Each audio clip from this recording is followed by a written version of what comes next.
Ako ay si Ramon Ocampo, in charge of the Ocampo Lansang Delicacies of Santa Rita, Pampanga. The original maker of this delicacies making is Mrs. Felisa Ocampo Lansang, my auntie, the sister of my father. Ang auntie ko ay natutong gumawa ng delicacies na ito sa pamamagitan ng mga Dominican sisters dito sa Santa Rita, Pampanga. Yun ay during 1920s. Kaya nung malaman na nila kung paano ang paggawa ng turones de casoy, sansribal, and other delicacies, nagsimula na ang kanilang businesses. Ang sansribal is an Italian word, means walang kapantay. At ang turones de casoy ay Spanish word. Hindi lamang ang taga Pampanga ang nag-a-appreciate ng ating delicacies, kundi yung mga taga-ibang bayan at ibang bansa.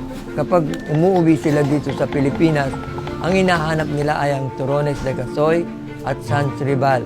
Before my auntie died, she told me, alam ko na ikaw ang papalit sa akin.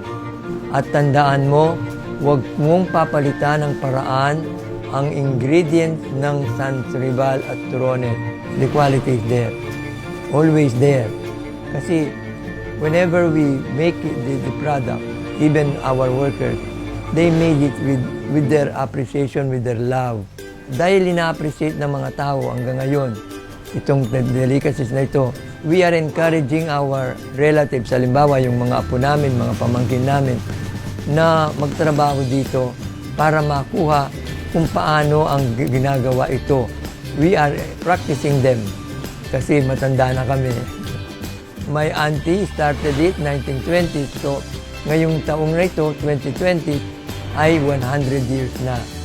At yun ay napakasaya namin dahil ito ay nanggaling sa kanya at hanggang ngayon ay ina-appreciate pa ng mga tao. At lalo na ang turones de casoy at sansribal.